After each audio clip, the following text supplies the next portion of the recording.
Olá, irmãos e irmãs em Cristo. Venho aqui hoje gravar para vocês mais um vídeo do meu canal revelando as profecias da Bíblia. E no vídeo de hoje é a estreia da série A Última Batalha da Hora Final.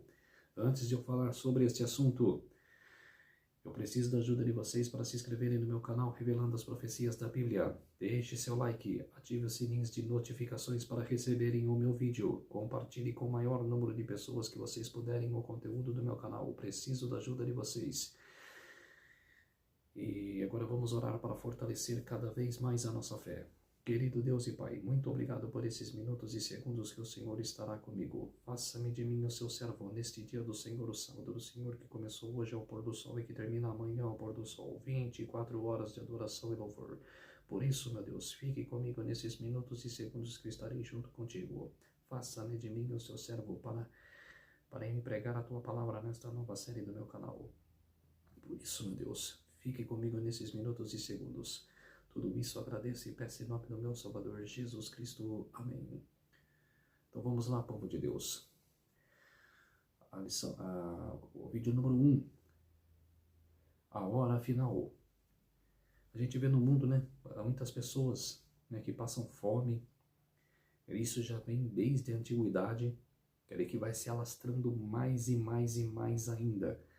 Então por isso que o ser humano esnoba, que o ser humano não dá trégua, não ajuda um ao outro. Tem ser humanos que não ajudam, estou generalizando 100%, mas a maioria das pessoas não ajudam. A minoria ajudam as pessoas que passam fome. Então por isso que o mundo está devastado com guerras, devastado com a fome, com pestes, e cada vez mais, nos países afora, o conflito entre nações estão se cumprindo. Então nessa nova série, é a última batalha na hora final, eu vou mostrar tudo isso para vocês e focar mais nas profecias do futuro que aconteceu e que acontecerá. Vamos para o primeiro versículo de 1 Pedro, capítulo 1, verso 19. Temos assim tanto mais confirmada a palavra profética, e fazeis bem em atendê-la, como uma candeia que brilha em lugar tenebroso até que o dia clareia e a estrela da alva nasça em vosso coração. Quer dizer, o texto está dizendo bem claramente que não devemos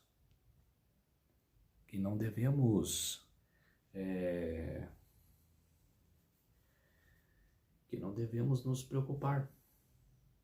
Quero sim, quero ficar feliz, com a volta de Jesus, que está próxima. Se preocupar assim, com as pessoas passando fome, umas estão precisando de ajuda. Era isso que temos que sempre nos preocupar, que o mundo está desolado, por causa dessas coisas que estão acontecendo. Ah, Guilherme, mas acontece desde o começo da história. Sim, mas está cada vez pior. Vamos para o próximo texto. Em 1 Tessalonicenses, capítulo 5, verso 20. Não desprezeis as profecias. Jamais devemos nos desprezar. As profecias é muito importante. Jamais desprezar as profecias. Devemos estudar diariamente. Lógico que também ver os evangelhos, ver a palavra de Deus em outros textos, mas prioridade agora é profecia. Para você se preparar. O que a gente mais vê é as pessoas desprezando as profecias. Ah, eu não quero saber de profecias. Ah, eu não quero, como se diz, saber disso. Eu quero viver a vida hoje. Eu não quero saber do futuro ou saber do passado. Tem que saber do futuro. Quer saber do futuro? O cara não vai em cartomante, o cara não vai em necromante, essa porcaria. cara, de ler o futuro, cara, ninguém sabe nada. Quer saber do futuro? Bíblia Sagrada. Revelador do futuro. Isso sim é a verdade do futuro. Não, cara, essas necromantes, aquela que fica aquela bola lá, ela vendo o futuro. Ah, o seu marido, você vai casar com aquele homem, não sei o quê. Não existe. Não existe aquele ali. Quer saber do futuro, quer saber das profecias? Bíblia Sagrada. O próximo texto, Mateus capítulo 24, verso 15. Quando virdes o abominável da desolação, desolação que falou o próprio profeta Daniel no lugar santo, quem lê entenda. Jesus falou isso, né? Jesus falou isso, né? Que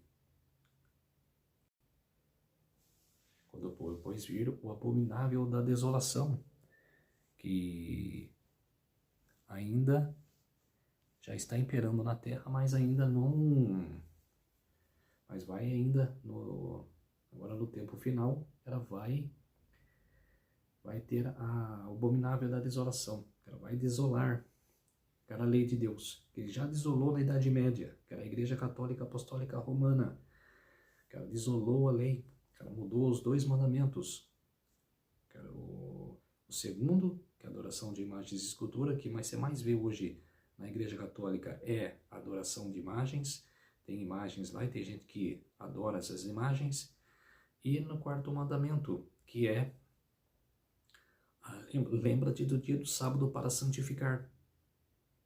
E mudaram. Tirou o 2º mandamento, que é a adoração de imagens, substituiu por outro mandamento, e o outro mandamento, que era a lei dos sábados, marcou como domingo, guardar domingos e festas. Quer dizer, é uma afronta à lei de Deus. O próximo texto, Apocalipse, capítulo 1, verso 3. Bem-aventurados aqueles que leem e aqueles que ouvem as palavras da profecia e guardam as coisas nela escritas, pois o tempo está próximo. Pois o tempo está próximo. O tempo sempre está próximo.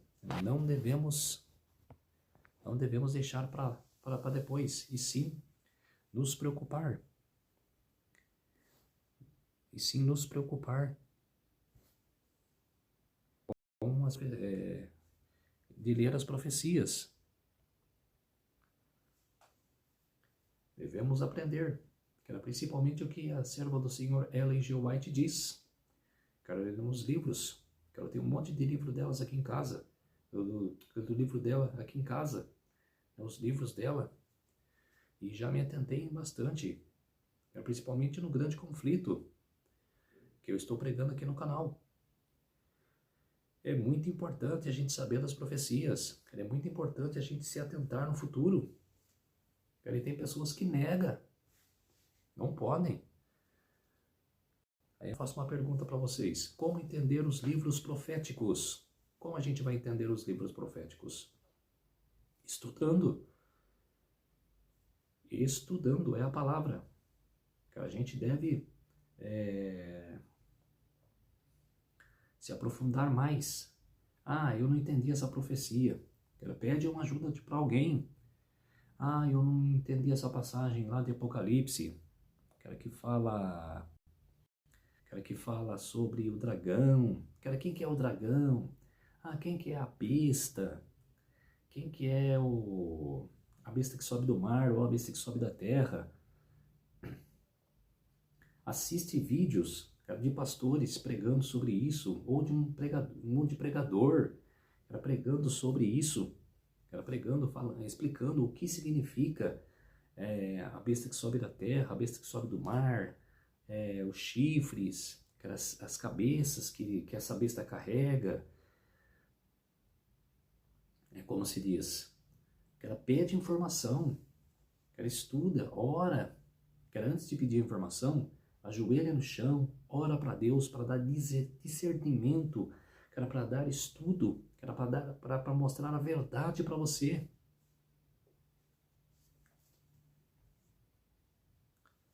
Aí vamos para o primeiro texto, que era do Apocalipse. Apocalipse capítulo 12, verso 1.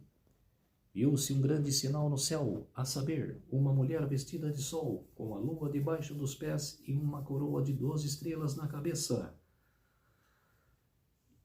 Vou mostrar, então vou deixar essa imagem um pouco mais, que era para vocês entenderem, cara, eu vou explicar. Tá vendo ali o dragão, cara, tentando pegar a mulher que está em cima, cara, de uma, como se fosse de um globo?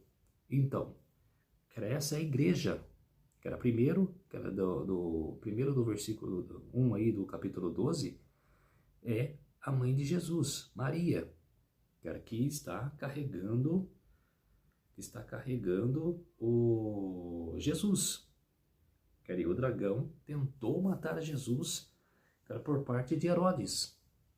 Cara, Satanás entrou em Herodes e Herodes tentou matar Jesus Cristo. Ela matou todos os meninos acima de 2 anos. E ele, ela não conseguiu. Cara, Jesus fugiu para o Egito junto com Maria e José. E eles ficaram escondidos até a morte de Herodes. Então vocês perceberam que esse versículo, quem vê esse versículo do Apocalipse 12:1, ela vê uma mulher vestida de sol, com a lua debaixo dos pés. Quer dizer, o que significa? Eu tentei explicar para vocês. É fácil você entender o Apocalipse. Aí outro texto, Mateus capítulo 13, versículo 10. Então se aproximaram os discípulos e lhes perguntaram: por que lhes falas por parábolas? Por causa que Jesus queria não falar abertamente a verdade, e sim, cara, ele falava a verdade por parábolas. É como se fosse o Apocalipse de hoje. É o Apocalipse de hoje. Que é por símbolos. Cara, ele falava a verdade do reino dos céus por parábolas. Quem lê, entenda. Então, até os discípulos perguntavam para Jesus, o que significou aquela parábola que o Senhor contou naquela pregação. Ele explicava assim meio por cima, mas quem era esperto do discípulo pegava.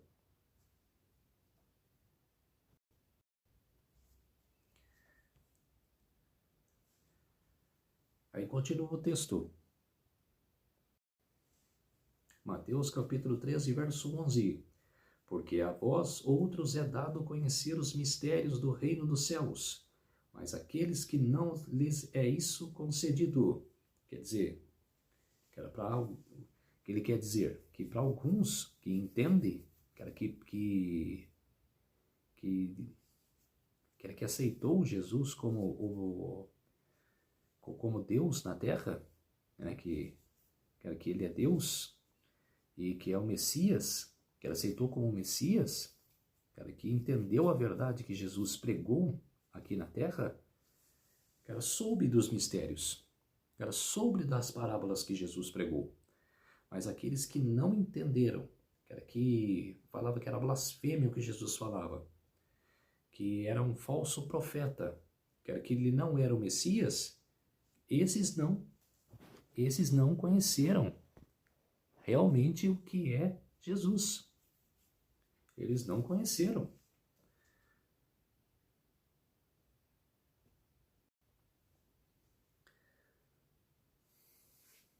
Então, quer dizer, é o que acontece hoje. Quem não estuda a profecia, ela vai entender o que nós vamos falar. Eu aposto para vocês que muita gente que assiste ao meu canal não entendem as profecias que eu prego.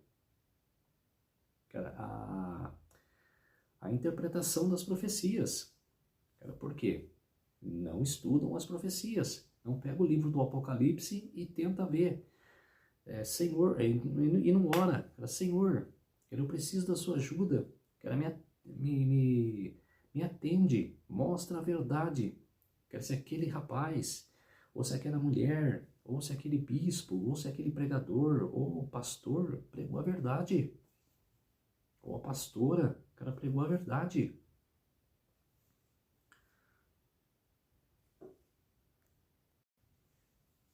Em Mateus capítulo 13, verso 13, por isso lhes falo por parábolas, porque vendo não veem, e ouvindo não ouvem, nem entendem. Quer dizer, que é o mesmo caso que eu expliquei agora há pouco, cara, as profecias de hoje. Cara, naquela época, quem entendia a parábola, entendia o que Jesus queria falar. E quem não entendia, ela ficava sem entender, porque não discernia na sua mente a verdade. Não pega a verdade para si. É a mesma coisa das profecias hoje. As pessoas que pregam a verdade, que são verdadeiros, que pregam a profecia verdadeiramente, não são compreendidos. Tem pessoas que martirizam, martelam essas pessoas.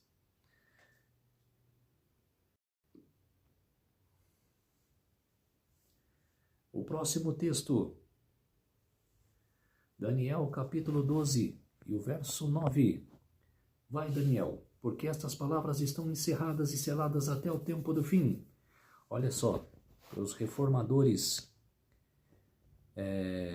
reformadores não, era Ellen G. White, seu marido Tiago White, e os meleritas que sofreram desapontamento em 1844 estudando as profecias, antes de formar a Igreja Adventista. Para mim, a Igreja Adventista profética, né, que hoje não é profética, mas a Igreja Adventista profética mesmo, nasceu em 22 de outubro de 1844. Nasceu em 1844, no dia 22 de outubro. Cara, com o desapontamento dos mileritas. Por que nasceu ali? Se a igreja for formada em 1863, Guilherme? Porque ali, no desapontamento, que eram os que acreditaram, que era depois do desapontamento, que pegaram a Bíblia Sagrada, que fervorosamente estudaram as profecias, que não era possível aquilo, que eles estudaram a profecia e erraram, na pregação, erraram na interpretação. Não vamos desistir. Vamos pegar a Bíblia e estudar de novo as profecias para a gente ver que ela tem a interpretação certa. Foi o que Ellen G. White, seu marido e todos que estavam ali na mesa, que acreditaram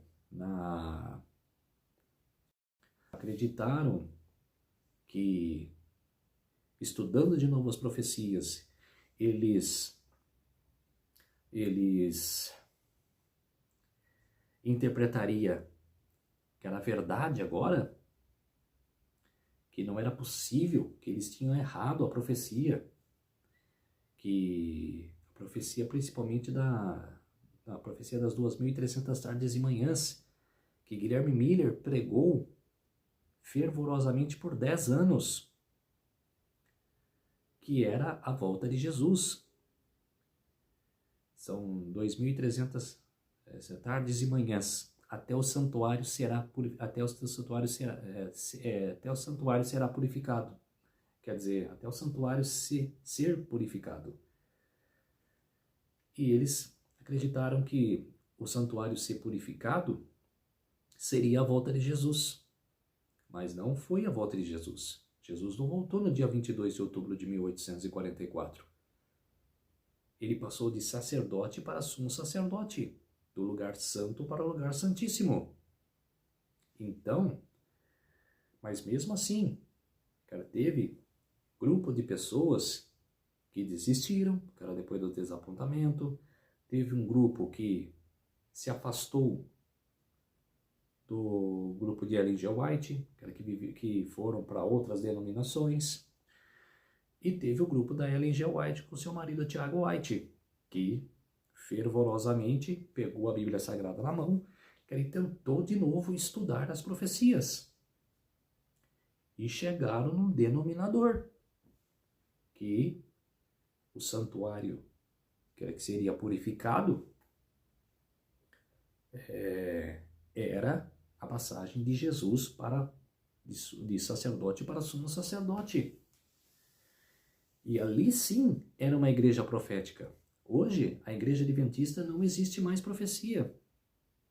Não existe mais. Vive de evangelho. Não que o evangelho não seja importante. Vive de evangelho.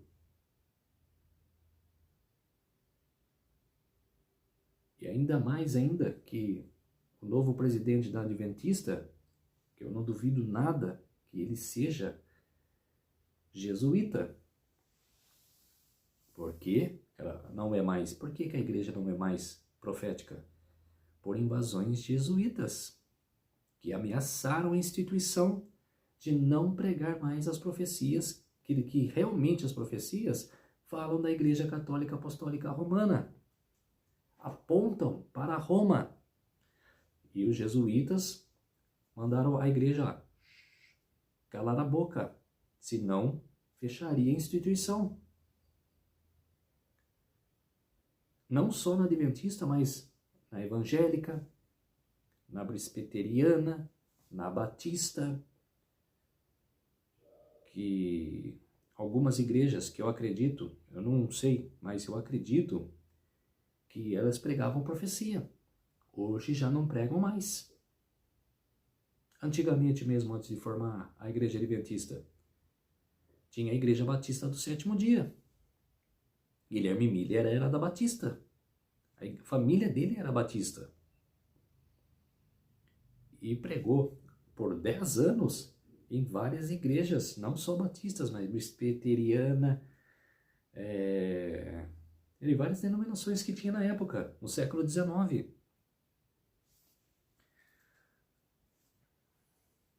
Próximo texto.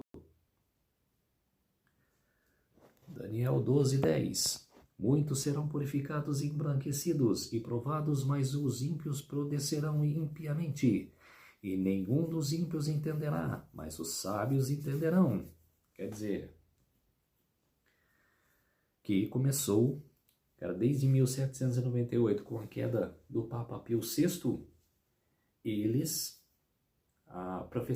aí as instituições bíblicas começaram a abrir de novo, começaram a ser fundadas e distribuir as Bíblias que estavam presas por 1260 anos, né, com a supremacia papal, desde o século VI até o século XVIII, com a Bíblia trancada, engarfinhada no mosteiro, que quem tinha a Bíblia Sagrada era morto, preso, era martirizado.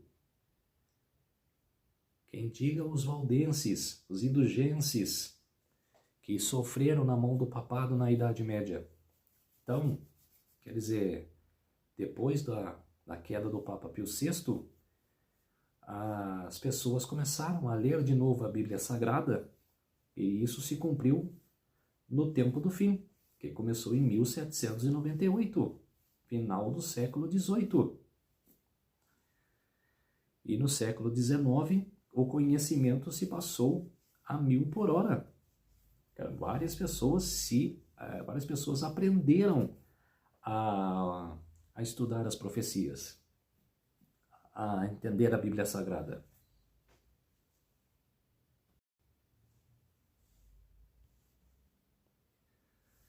Eu vou dar uma tabela agora para vocês, de cada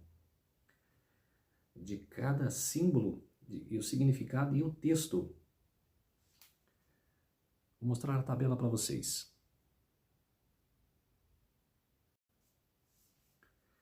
Símbolo: cordeiro, dragão, mulher, besta, água, ventos, dia e tempo. Volta bem aqui. Vou começar com o cordeiro. O que significa o cordeiro na Bíblia? Vamos lá. Que todo mundo conhece, né? Apocalipse capítulo 13, verso 8. E adorarão a todos os que habitam sobre a terra, aqueles que não foram escritos no livro da vida do Cordeiro, que foi morto desde a fundação do mundo. Quer dizer, quem que é o Cordeiro? Jesus Cristo.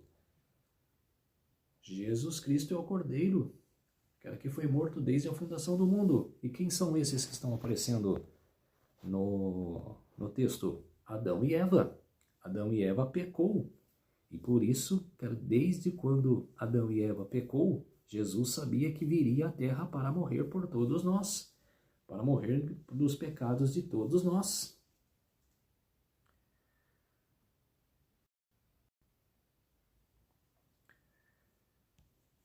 Aí tem o próximo texto, falando de cordeiro. João 1, 29. No dia seguinte, João viu a Jesus que vinha para ele e disse: Eis o Cordeiro de Deus que tira o pecado do mundo. Quer dizer, viu Jesus vindo ao seu encontro e já logo exclamou: Eis o Cordeiro de Deus que tira o pecado do mundo. O texto bíblico fala que quando Maria se refugiou na casa de sua prima Isabel, que estava grávida de João Batista, e Maria estava grávida de Jesus, que o ventre, que era de Isabel, mexeu-se, alegrou-se, vendo que era o Salvador que tinha chegado em sua casa. João Batista se alegrou no ventre de sua mãe. Então, quer dizer, desde o ventre, João Batista já estava preparado para receber Jesus. João Batista começou o seu ministério, batizando pessoas, falando do Evangelho, falando de Deus, falando que viria o Messias, preparou o caminho para o Messias. E quando viu Jesus, exclamou: Eis o Cordeiro de Deus que tira o pecado do mundo. Agora o próximo símbolo, dragão. O que significa dragão na Bíblia? O que significa essa palavra na Bíblia Sagrada? Vou mostrar o texto aqui agora para vocês. Apocalipse capítulo 12, verso 3. Viu-se também outro sinal no céu, e eis o dragão grande, vermelho, com 7 cabeças e 10 chifres, e nas cabeças 7 diademas. Quer dizer, dragão que perseguiu a mulher. Quer dizer, quem que era o dragão? Que perseguiu a mulher? Que eu acabei de relatar para vocês um pouco antes aqui no vídeo. Que perseguiu, que queria matar Jesus. Vou mostrar o próximo texto. Quem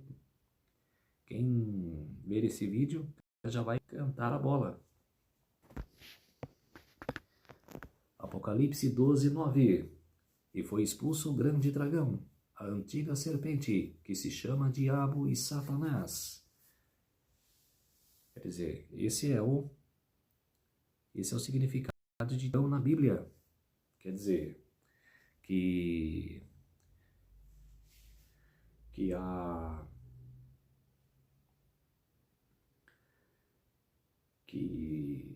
Satanás penetrou em Herodes e tentou matar Jesus. Desde o começo, Satanás quis perseguir Jesus. Desde o terceiro decreto de Artaxerxes, lá em 457 a.C., ele queria já atrapalhar o plano de Deus, era o plano de Jesus, que quando Neemias foi pregar, antes mesmo, de Neemias, voltando um pouco atrás, que eu esqueci de falar, desde o decreto de Ciro, cara, quando libertou os hebreus para voltar a Jerusalém, cara, ele trabalhou 21 dias na cabeça de Ciro, cara, batalhando com Miguel, batalhando com Gabriel, 21 dias, isso está no livro de Daniel, cara, batalhou 21 dias com Gabriel, e ele, que foi relatado como príncipe da Pérsia, dos reis da Pérsia, ele tentou fazer a cabeça de Ciro para não libertar o povo de Deus. Que já está essa libertação do povo israelita lá do cativeiro de Babilônia, já estava descrito já há mais de quase 2000 anos atrás. Quando 2000 anos atrás, não minto, 200 anos atrás, quando Isaías escreveu no seu livro, no capítulo 50, no capítulo 45, que era verso 1, que Deus chama Ciro de ungido, que era ungido seu, que era ungido de Deus, para libertar o povo, o seu povo, que era do cativeiro de Babilônia. Quer dizer, há quase 200 anos atrás, Deus já sabia que Ciro libertaria o povo judeu, que era do cativeiro de Babilônia. Então, por isso, Satanás quis evitar, mas foi vencido por Miguel. Depois de 21 dias, Miguel veio ao auxílio de Gabriel e aniquilou Satanás na mente de Ciro. É por isso que Ciro libertou o povo de Deus. O próximo símbolo. Então, quer dizer, em 457 a.C., quando saiu a ordem para restaurar o muro de Jerusalém, mesmo assim ainda ele tentou atrapalhar. Neemias não teve vida fácil. Foi 49 anos de construção, segurando a enxada num braço, que era para a construção, e segurando na outra mão a espada, era contra os samaritanos. Satanás tentou atrapalhar de qualquer jeito a construção do muro de Jerusalém. Então vem atrapalhando, que era Jesus desde a morte na cruz. Jesus aniquilou o Satanás de ir para o céu, por isso que ele odeia Deus. Mais um símbolo profético, mulher, que significa mulher em profecia.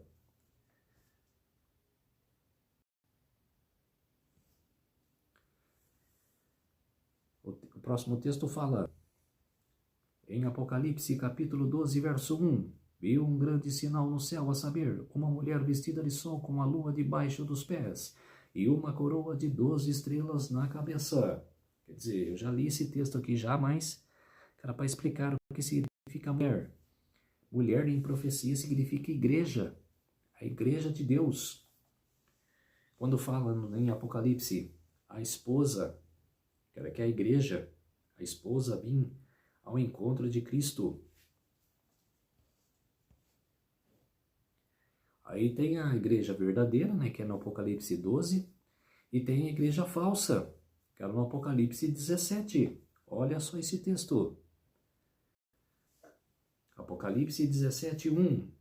Transportou em mim o anjo em espírito a um deserto e viu uma mulher montada numa besta escarlate, besta repleta de nomes de blasfêmias, com 7 cabeças. Quer dizer, é a igreja falsa, a igreja romana, a igreja católica apostólica romana, a igreja falsa, que deu o seu vinho de prostituição a todos os habitantes desse mundo, os habitantes da terra. Aí, mais um texto que fala que era de mulher, que era que a igreja, em 2 Coríntios capítulo 11, o verso 2. Porque zelo por vós com zelo de Deus, visto que vos tenho preparado para vos apresentar como virgem pura a um só esposo, que é Cristo. Quer dizer, a um só esposo, que é Cristo. A igreja adornada, vindo para ele. Paulo falando para a igreja de Coríntios.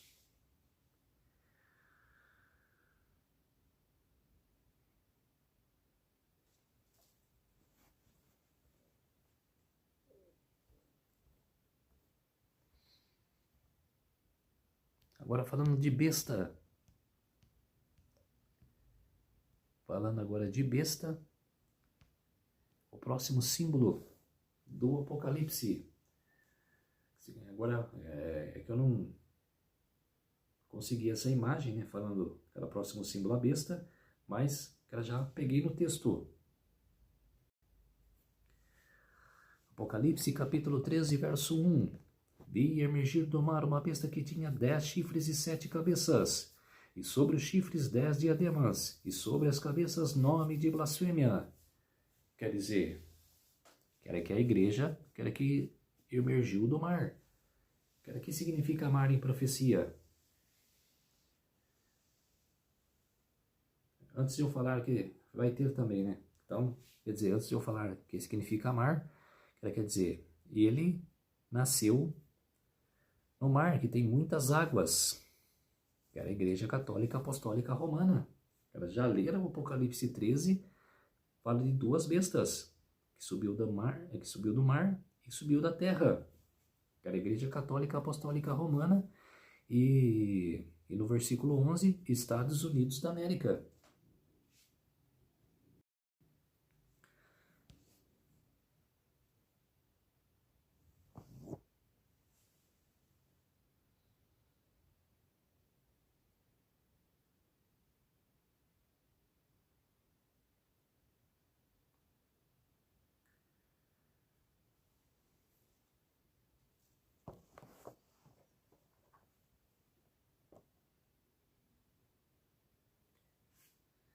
Próxima profecia. Daniel 7:3. 4 animais grandes diferentes um dos outros subiam do mar. Então quer dizer, agora já é a profecia do mar agora. É o símbolo do mar. O que significa mar então, povo? Significa povos, nações e línguas. Quer dizer, Apocalipse 17, verso 15. Povos, nações e línguas. Quer dizer, 4 animais, 4 reinos. Animais em profecias é reinos. 4 reinos grandes diferentes um dos outros. Subiam dos povos. Subiam do povo. Né? É a tradução desse texto. De grande povo, né? De grande povos. Que era aquela batalha. Que era entre os povos, né? A Medo-Pérsia que derrotou a Babilônia, depois a Grécia derrotou a Medo-Pérsia, a Roma derrotou a Grécia e foi a última batalha, Roma derrotando a Grécia. E Roma, ela viveu de 168 a.C. até 476 depois de Cristo, quer dizer, foi o reino que mais existiu e que continua existindo, aqui na Terra, que é lá o Vaticano. Próximo texto. Aí Daniel 7:17 fala: e estes são grandes animais, que são 4. São 4 reis que se levantarão da terra. Quer dizer, é a tradução do texto.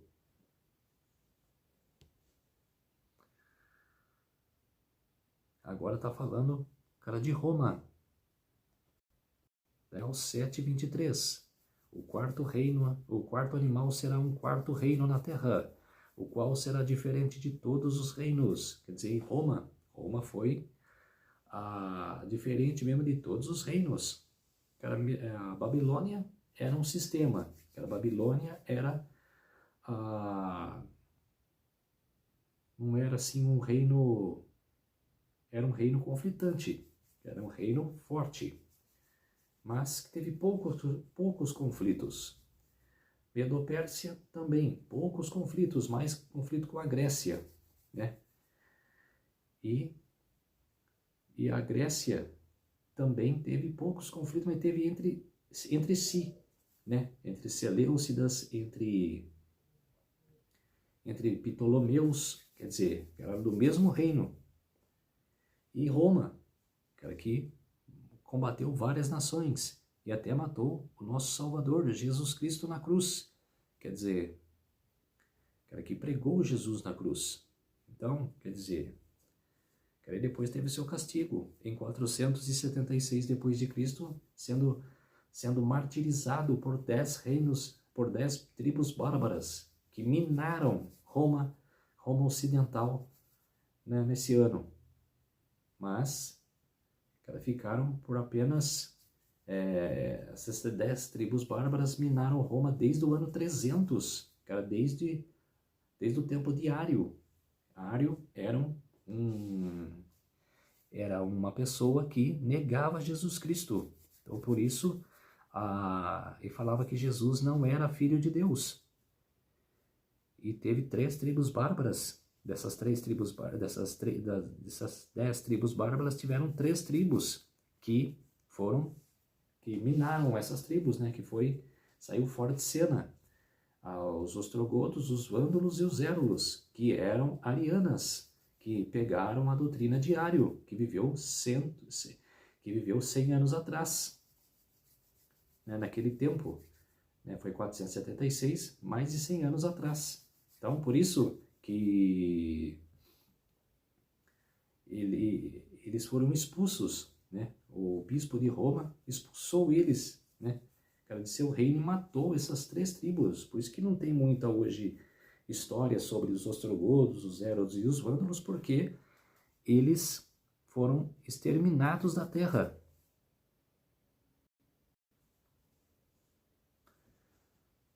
Até nisso, Roma foi implacável. Agora, tem agora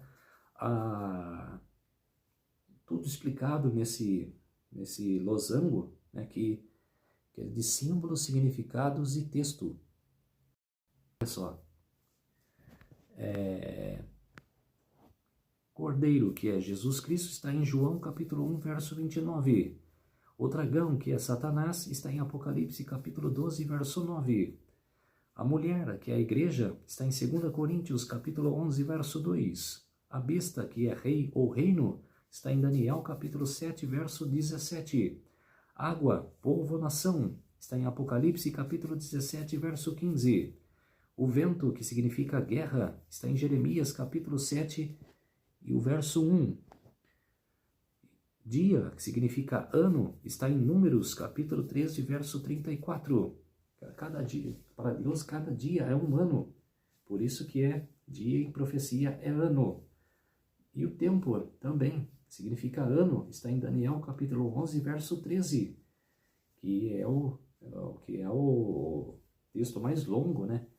Que tem Daniel capítulo 11, que tem do 1 até o 45, os versos. Tem mais significados. Tem mais aqui um losango com significados. A cauda, né, o símbolo da cauda, significa o falso profeta. Está em Isaías capítulo 9, verso 15.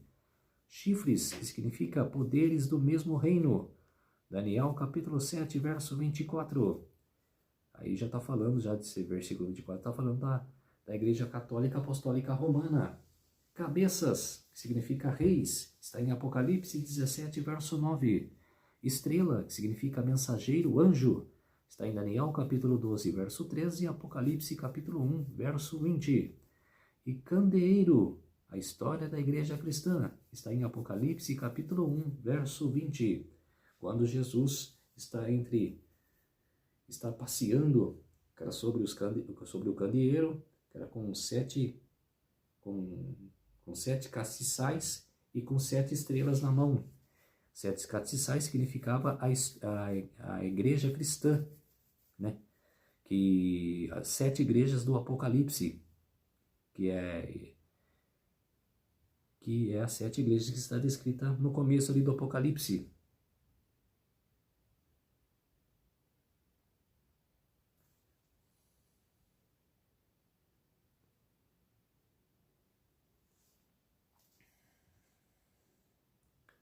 Agora tem um outro texto.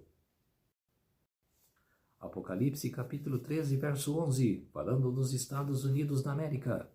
Vi ainda outra besta emergir da terra, possuía 2 chifres, parecendo cordeiro, mas falava como o dragão.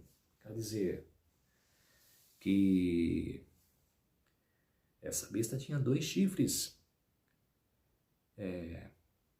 Igreja e Estado, poder civil e poder religioso. Um país protestante, Estados Unidos, desde sua colonização em 1776, principalmente anos antes, em 1620, com a chegada dos pais peregrinos, fugindo da opressão da Europa, eles que fundaram uma nação que não tinha opressão, que era uma igreja que era Estado e religião era religião. Quer dizer, o Estado não refletia na religião, ela não perturbava a religião, e sim respeitava. A religião respeitava o Estado e o Estado respeitava a religião. Por isso que era um país protestante, que brigava pela causa. Agora, era uma igreja que quer unir a religião e o Estado. Era a mesma coisa que era o papado na Idade Média. Tinha o poder religioso e o poder do Estado juntos. Tinha a igreja e o Estado juntos, que ele mandava em tudo. Era um único líder, aquele que mandava em reis e rainhas, coroava reis e rainhas e impunhava a sua lei. E quem não obedecesse era deposto de seu cargo.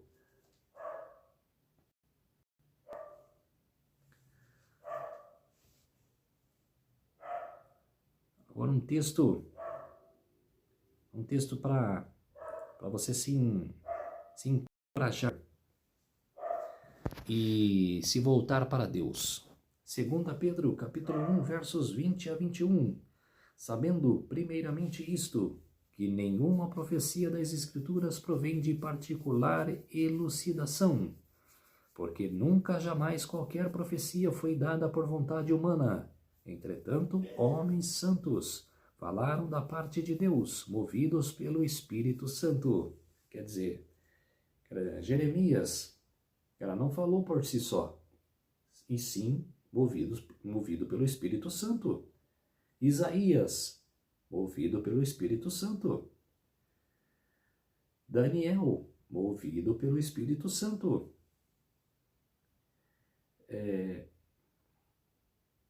Zacarias, Oséias, Neemias,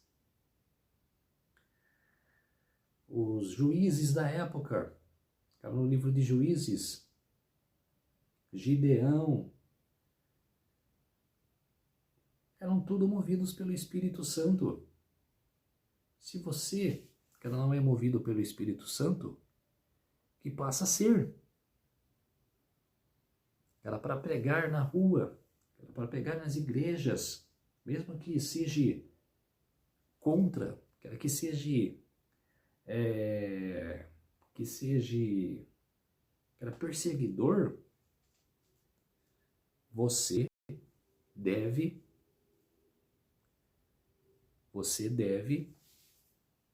se encorajar, não se preocupar com as perseguições, não se preocupar com o conflito que virá, e sim pregar a palavra de Deus.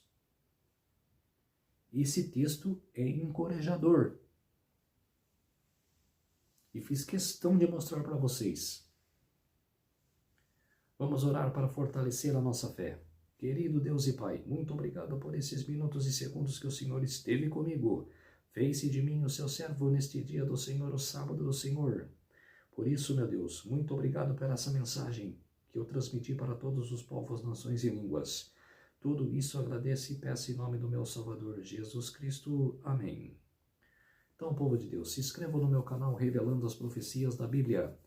Deixe seu like, ative os sininhos de notificações para receberem o meu vídeo. Compartilhe com o maior número de pessoas que vocês puderem o conteúdo do meu canal. Eu preciso da ajuda de vocês. Então, povo de Deus, essa é a nova série do meu canal, A Última Batalha, A Hora Final. Tem 14 vídeos que eu vou mostrar para vocês, tá bom? Não percam. Feliz sábado a todos e até o próximo vídeo. Tchau!